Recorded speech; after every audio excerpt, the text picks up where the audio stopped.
It's now time for our community engagement segment, Breadman. And this morning in our community engagement segment, we will engage a young author. And when she came on the Groovin Radio radar, Breadman, I asked for one thing.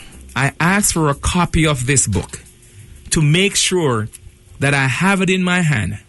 And when I speak with her, I can verify to you, the listening audience, that this is for real. Her name is Miss Denise Ballard. The book is called Bruised, Just Not Broken. Love to hear this story this morning. Good morning, Denise. Good morning. Good morning. How are you guys doing this morning? We're blessed this morning. We're good. I woke up this morning, my 2 feet touched the ground. And as I said, and I say this all the time, any day above this earth is a blessed day for all of us. Yes, it definitely is. How are you doing this morning? I'm doing great. I'm doing fabulous. Like he said, the fact that I'm able to get up, smell, touch, talk to you guys is a blessing. Bruised, just not broken. Yes. It's your story. Yes, it is. It's the struggle of your life. Yes. And when I spoke to you this past week, you were telling me about that little child in you that always wanted to talk. Yes. What is this about? Tell me. Well, the reason why I wrote the book is because I finally wanted to allow that inner child to have a voice, because I grew up in an era where children were made to be seen and not heard, and whatever happened in the household, you have to keep secrets. And people fail to realize when this happens, as you become an adult, you tend to still hold on to your secrets and say nothing, not realizing that that's damaging to you and those that are around you, because you become angry. Well, in my case, angry. And I finally wanted to allow her to have a voice. This is her way of telling me that now that you're grown, can you please allow me to speak, and then I can move forward. You have to go back to your past in order to have a better future, because people fail to realize in order for me to move on, because people tell you let things go, like you're older, you have kids, just let things go. But in order for me to let things go, I have to face my past and have a voice. I can no longer be embarrassed, afraid, or ashamed of things that transpired in my life in the past, because it doesn't define who I am right now as a woman. But I'm having a voice for not only myself, but for those who are afraid or ashamed to speak about it. You know, I said to you this week, Denise, that oftentimes when kids are molested, when kids are abused by family members and friends of family members, they're afraid of speaking out. It took you years. It took you years to write this book.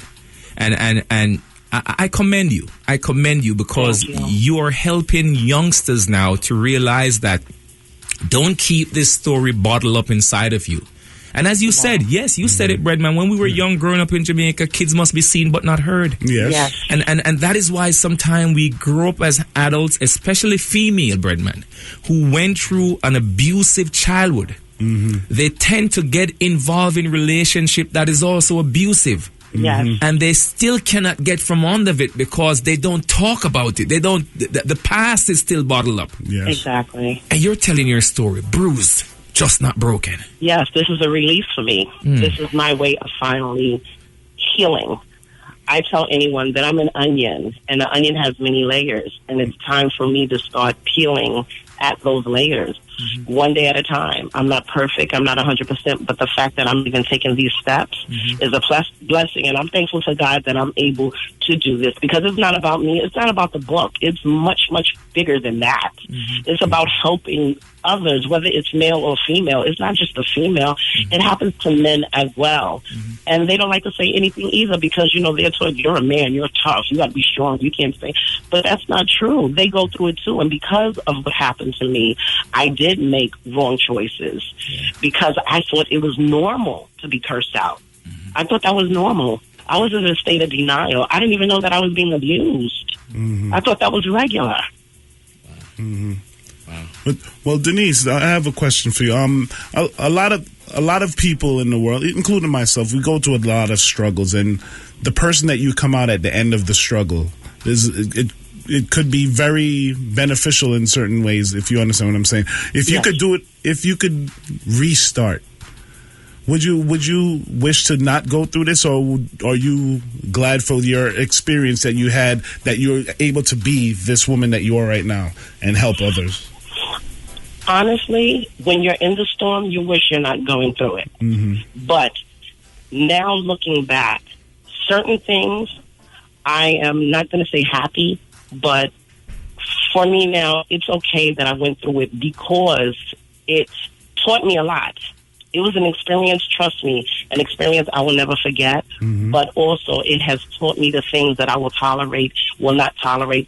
It taught me what's right and what's wrong, and I now know that those things that were going on were wrong, but this also gives me an opportunity to help those that don't have that balance. So now that I've gone there, I can help other people and let them know that, no, this is not normal. These are the things that are not supposed to happen. So, yes, some of the things I am thankful that I went through it, because I wouldn't be who I am today if I had not gone through that. It wouldn't even be a book. Right. I wouldn't be on the radio station talking to you guys had I not gone through that stuff. We all have our struggles, and we all have things that happen in our life. It's about how you deal with it at the end, but someone has to allow you to have a voice in order for you to deal with it. Right. Let me ask you a question, Denise. How difficult was it for you to finally speak up? How difficult was that? It was very difficult because when I initially wrote the book, I had went to my aunts to ask them what did they think about me doing this, and they said I should go for it. When I sat at the computer, no lie, it was February 23rd, 2003, when I sat at the computer and began to write, I went to another zone. Like, I was there all over again, to the point where I'm at the computer at 8:30. Next thing you know, I hear the birds chirping, and it's 6:30 in the morning. I had not realized I sat there for that long because I went back in time. But even after I wrote it, I put it back up in the closet because it was just too hard and too hurtful to deal with it. But then 6 years after that, when I lost my job and I got laid off, I decided to go back and reread it and do something. I was still nervous, ended up talking to my pastor at the time saying that I want to do this, but I'm afraid, I'm scared.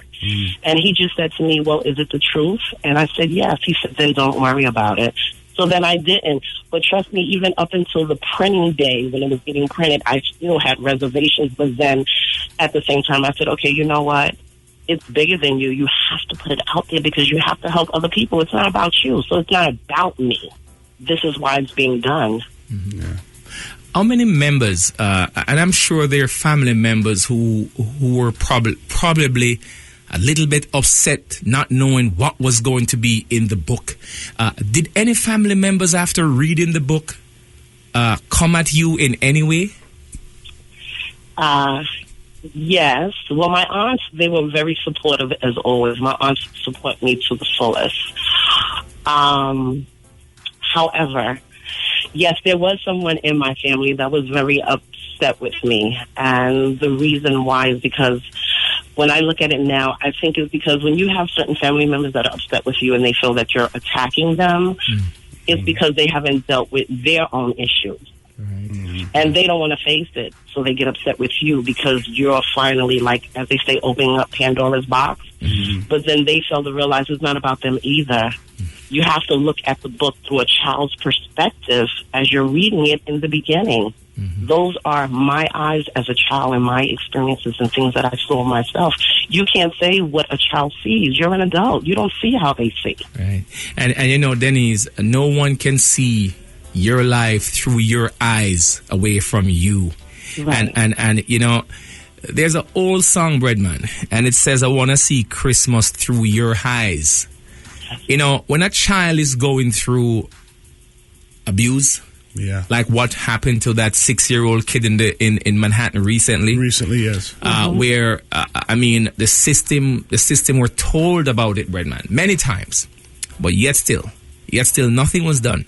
And for you, Denise, to survive all of this, for you to survive this and telling your story, the book is self-published, ladies and gentlemen.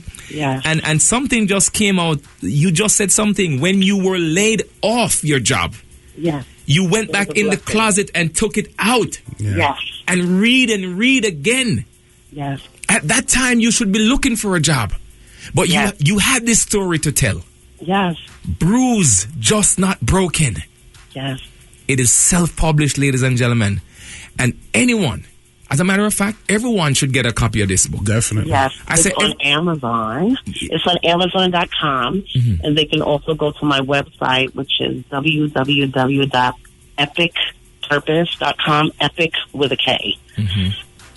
Breadman, and I'm also on Facebook, Epic Purpose. Breadman, can we get that up on the Groovin Radio Facebook page so people can see the book? I mean, as you said, it's on Amazon, ladies and gentlemen. The book is called, it's a self-titled book by Miss Denise Ballard. It's called Bruised, Just Not Broken. It is her story, and this story is going to help a lot of people, a lot of young child, male, boys and girls, to come out and tell their story. It's time for us now to stop using this whole thing, Breadman. Kids must be seen but not heard. There's a lot of kids out there who are hurting, Breadman. There's a lot of adults out there who are hurting. And this is something that I know, Breadman, because I've seen it where young girls who were abused as children ends up in abusive relationships.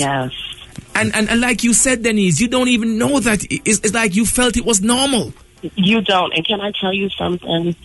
There was, and it's in the book, there was a point where when I met my children's father, and we had a situation, and he's in the middle of the streets, yelling, screaming, ripping off his shirt. It's raining outside, asking me, not to leave him. And I'm looking at him, and you would think, I would say to myself, okay, he's crazy. I need to keep it moving. But instead, I'm looking at this man, and I'm saying, oh, my God, he must really love me to act like a fool in the street. So you don't see it. The light bulb doesn't go on and say, no, keep it moving. It says, wow, he must really care. So I have to stick this out.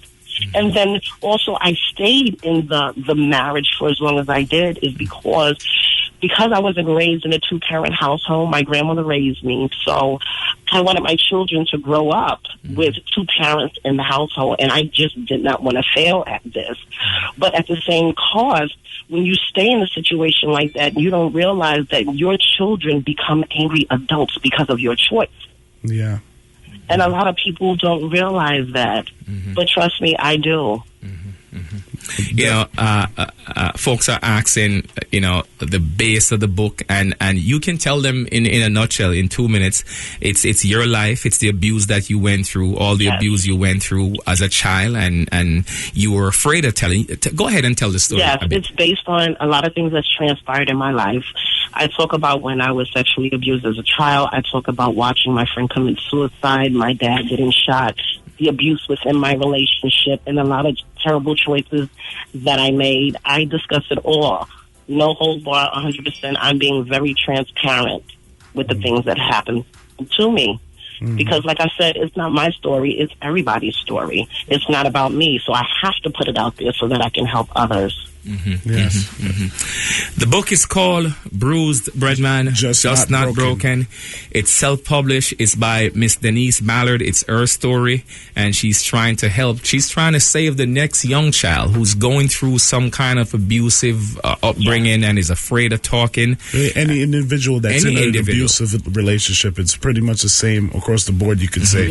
Abusive relationships is usually by some person taking advantage of another person's emotionally. And again, Denise, just tell them where they can find the book, please. They can find the book on Amazon.com. Also, my website is epicpurpose.com, and I'm also on Facebook, Epic Purpose with a K. Thank you very much, Denise. I appreciate you guys. Thank you, and you have to come back again and tell us how it's doing, and share some of the stories. I definitely will do that. Part 2 will be out too, so I'm working on that as well. And I know you're going to be doing some book tours and book signing and all of that, so keep us informed. Let us know how we can help you and share the information out there. Thanks again. I definitely will do that. Thank you. Have a blessed weekend. You too.